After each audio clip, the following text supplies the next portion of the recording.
Pase bien para todos. Mi nombre es Estela Ninet Bonarde Cazón, que junto con mi compañera Sabrina Yelén Ponce hemos desarrollado esta actividad para compartirla con ustedes. Pertenecemos a la UG de Tartagal. El positivismo lógico expresa con nitidez la tesis nuclear del Círculo de Viena acerca de la significatividad del lenguaje. Solo son significativas las proporciones empíricas y las proporciones lógicas, nos dice el positivismo lógico. Veamos el Círculo de Viena y sus pensadores. El Círculo de Viena se originó a comienzos de los años 20 como un grupo de discusión informal en la Universidad de Viena, presidido por Moritz. Entre los miembros más prominentes se contaban con Rudolf, Friedrich, Philips, Hans, Felix y Kurz. Muchos componentes del círculo original no eran filósofos, sino matemáticos, físicos y científicos sociales que compartían un interés común por la filosofía de la ciencia y un disgusto común por la metafísica académica que entonces prevalecía en Alemania y en Europa central. Sus raíces y fuentes de la inspiración dentro del Círculo de Viena podemos ver las raíces del empirismo lógico, ¿no?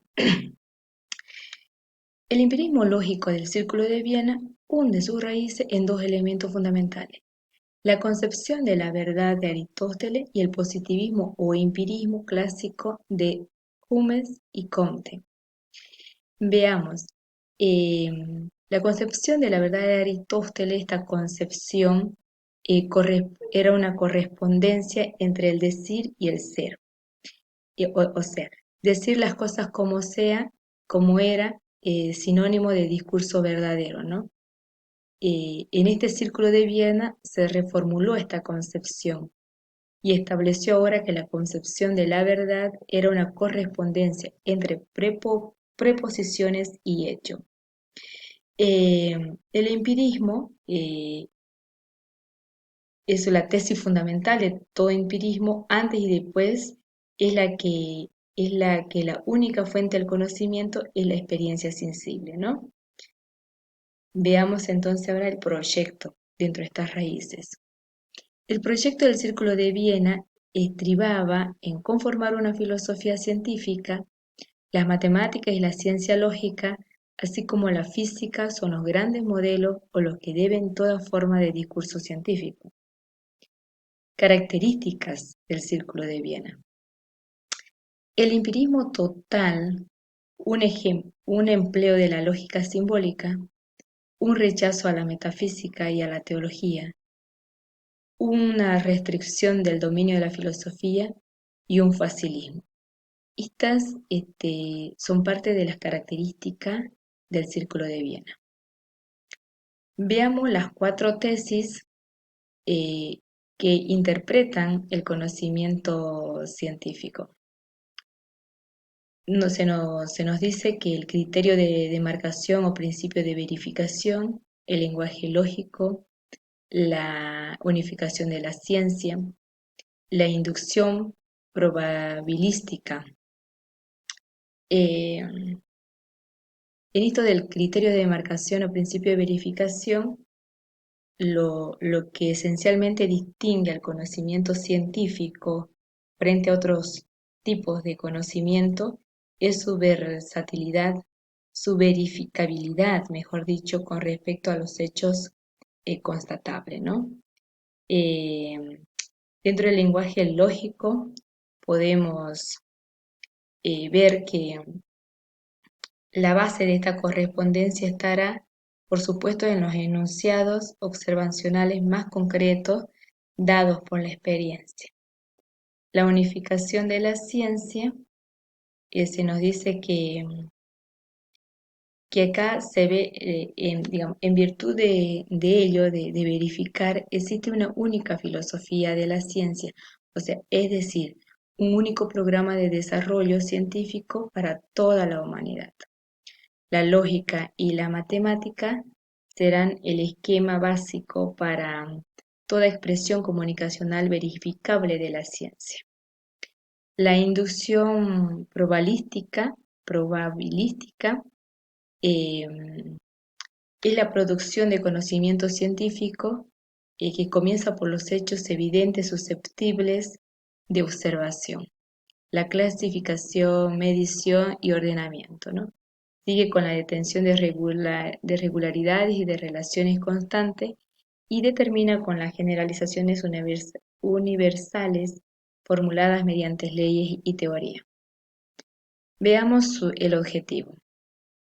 Su objetivo estableció como meta alcanzar los siguientes objetivos: dar a la ciencia una base positiva y adoptar el análisis lógico del lenguaje de los conceptos de la ciencia empírica, o sea, mediante estos recursos demostrar la unitilidad de la metafísica, ¿no? Las etapas del positivismo lógico. Vemos dos etapas muy importantes en esta parte, ¿no? La primera fase, el Círculo de Viena sostenía la idea de una verificación concluyente de los enunciados científicos a partir de las proposiciones elementales. Alrededor de esta idea se articularon los argumentos y posturas originales del Círculo de Viena. En la segunda fase, la concepción heredada, a pesar de su impacto inicial y de su enorme influencia, estas tesis se vieron sometidas a críticas por filósofos de la ciencia que, aunque coincidían en los aspectos básicos ya planteados, disentían en otros más específicos. Los mismos integrantes del círculo fueron haciendo revisiones y rectificaciones propias, ¿no? Eh, Ante estas críticas que, que sufre el positivismo lógico, podemos tener una, por ejemplo, el padre de la fenomenología, que es Husserl. Entonces vemos que para relacionar el texto del positivismo lógico con el comentario de Husserl, padre de la fenomenología, creemos que el tratamiento de la ciencia, sobre todo en las últimas obras de Husserl, es una reflexión epistemológica que permite aclarar las relaciones de la ciencia con la existencia humana. Al diagnosticar que la ciencia moderna ha terminado por olvidar al mundo de la vida y con ello desvirtuar el sentido para que el hombre actualmente tiene en la ciencia, la técnica y la tecnología.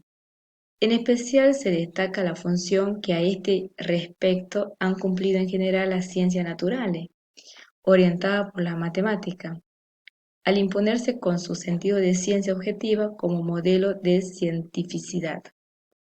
En este privilegio de la ciencia objetiva, que termina por ser lo que Husserl denomina positivismo científico, radica la causa de la crisis de la ciencia moderna y de la cultura de Occidente. Se trata de una crítica no de las ciencias mismas, dice, ¿no?, sino del sentido en que ha evolucionado su racionalidad. Es por ello que él en este círculo de Viena hace su crítica al positivismo como tal, porque interpreta que la función general de la ciencia eh, está- fue orientada por la matemática y esto impone un sentido a la ciencia objetiva, ¿no? Bien, así que le agradecemos por su atención. Muchas gracias. Pase bien.